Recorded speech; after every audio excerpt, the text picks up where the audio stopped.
between the absolute position of the Russians and the Ukrainians don't want to accept a surrender, it's hard to see how Trump can force its way through without actually bringing some proper US muscle to the table.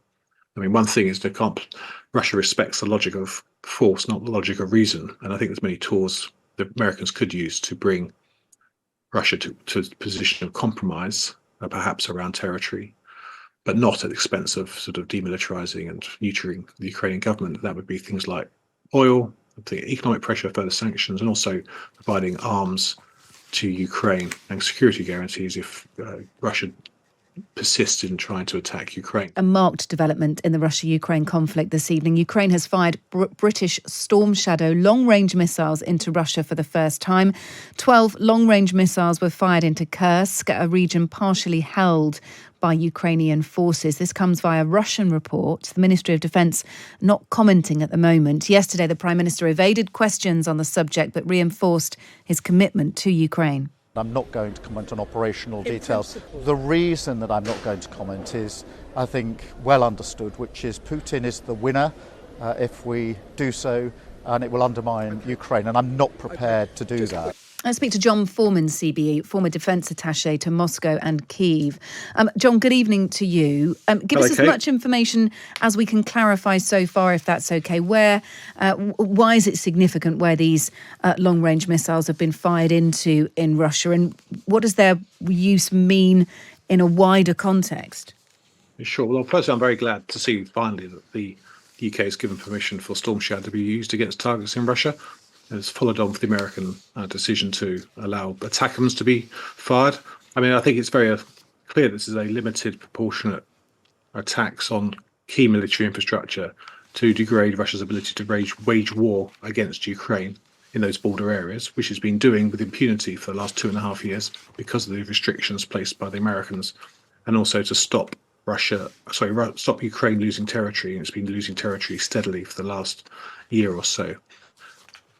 Yeah, so you can understand, why this comes at a crucial point in the war. But I suppose one of the questions to ask is whether this is a suitable ramping up or a suitable script change, I suppose, ahead of a Donald Trump administration. The criticism certainly levied at Joe Biden for his authorization of US long-range ATACMS missiles into Ukraine was that he was kind of creating an escalation that then Donald Trump would have to clear up.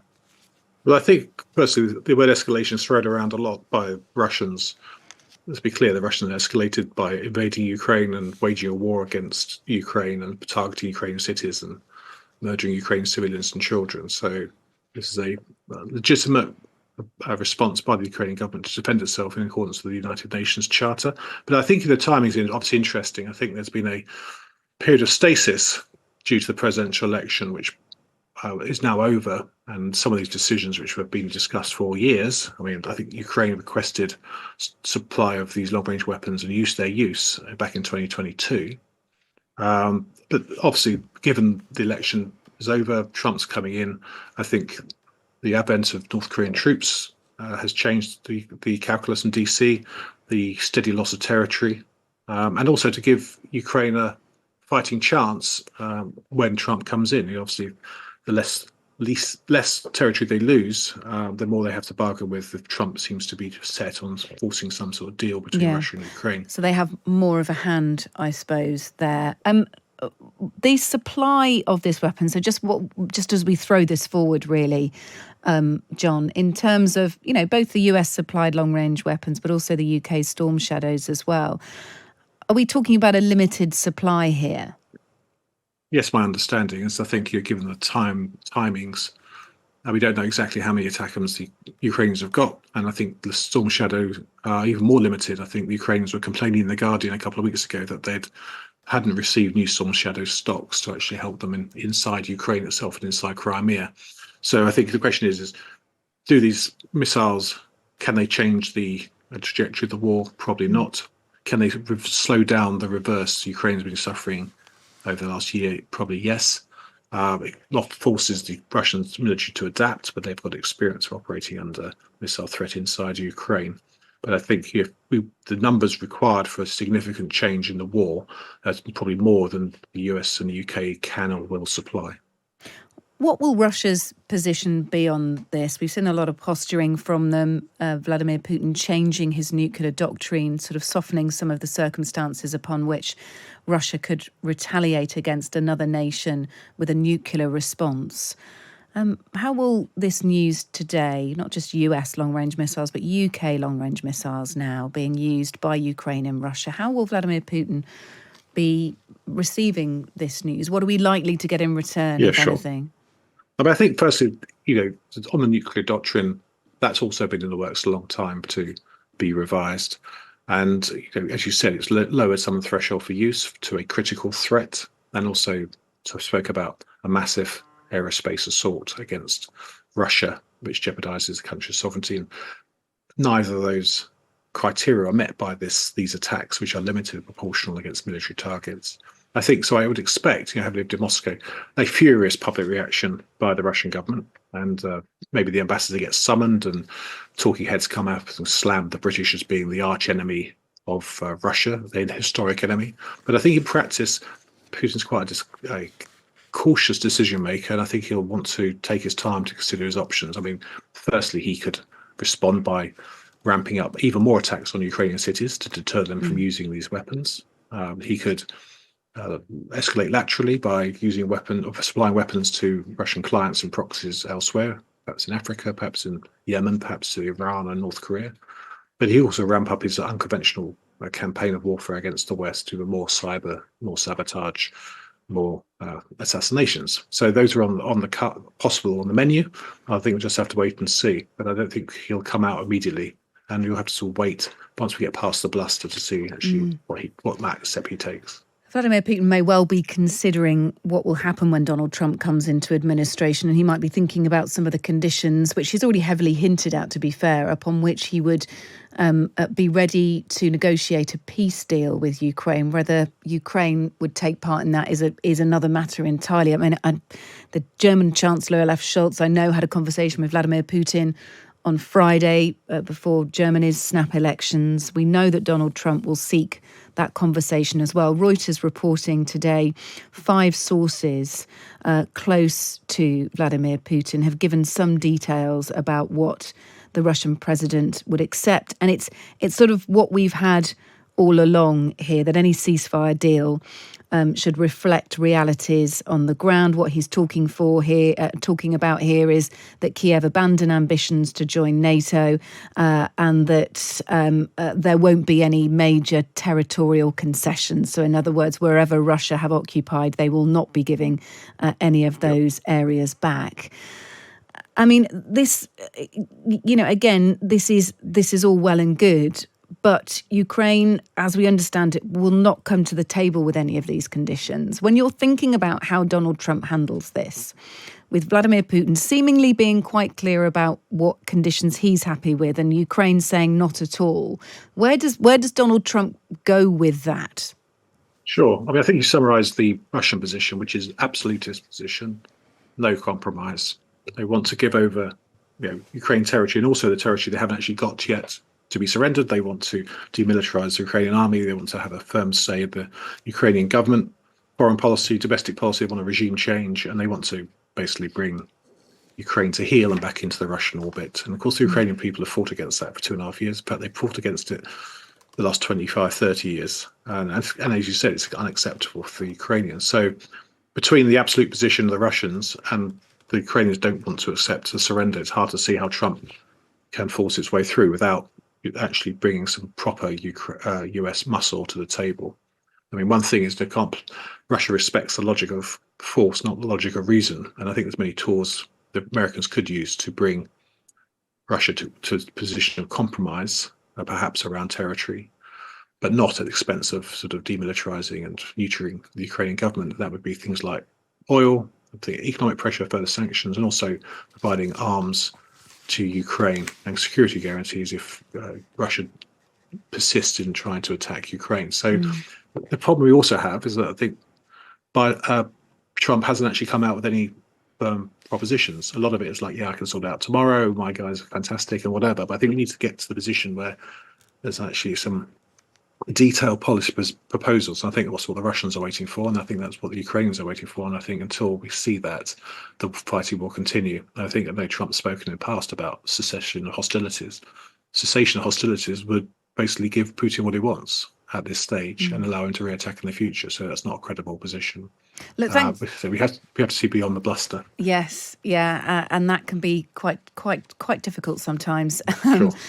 John Foreman, thanks so much for being with us, former defence attaché to Moscow and Thank also you. to Kyiv as well. Thanks for being with us. Cheers. Thank you. Now let's cross over to Ukraine and into Kyiv with Katerina Malafiova, who's a journalist based there. Just get some more information on these various embassies having to close today. Katerina, thanks for being with us. We understand that the US embassy, at least in Kyiv, will return to normal operations tomorrow. Yeah, that's correct. That was the official announcement. But, today there was quite intense because there were a few high-level visits to Ukraine from the different world leaders.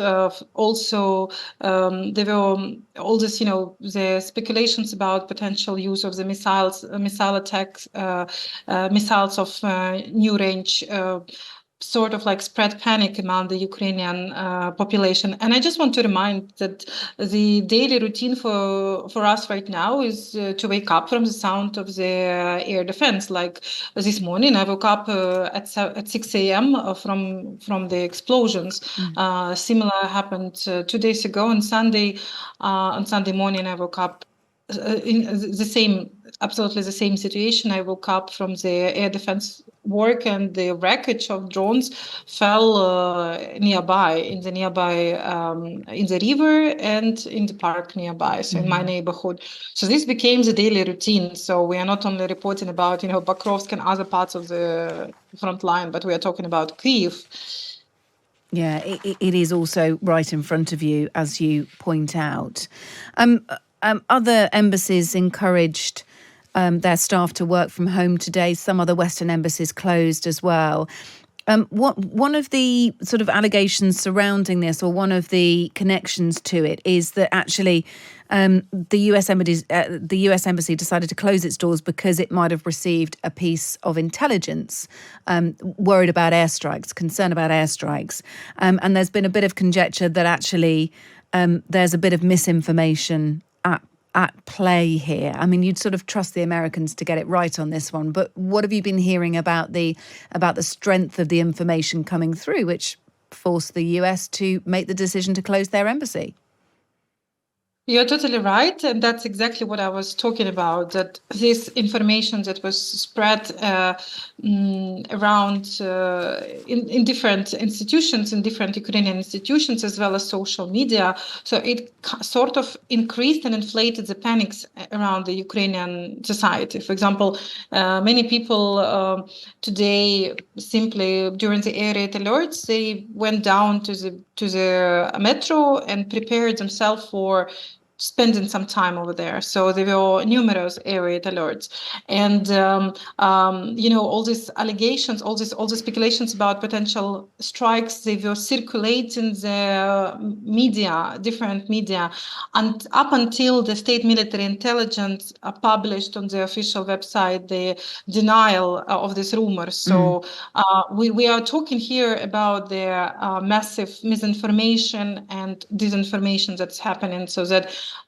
even that U.S. intelligence might have received the incorrect information, which, as you know, really plays for anxiety around Ukrainian among the Ukrainian society, and also this is one of the tactics of the Russians to push on the Ukrainian leadership for their negotiations. Tell me a little bit about life in Kyiv at the moment and how Ukrainians feel 1,000 days into this war. The idea of Donald Trump coming into administration and promising to reach a ceasefire deal with Vladimir Putin. Tell me how Ukrainians feel about where they're at the moment in this conflict, in this war. I always say that Ukrainians live day by day, so it's very hard to predict what will happen in the nearby future.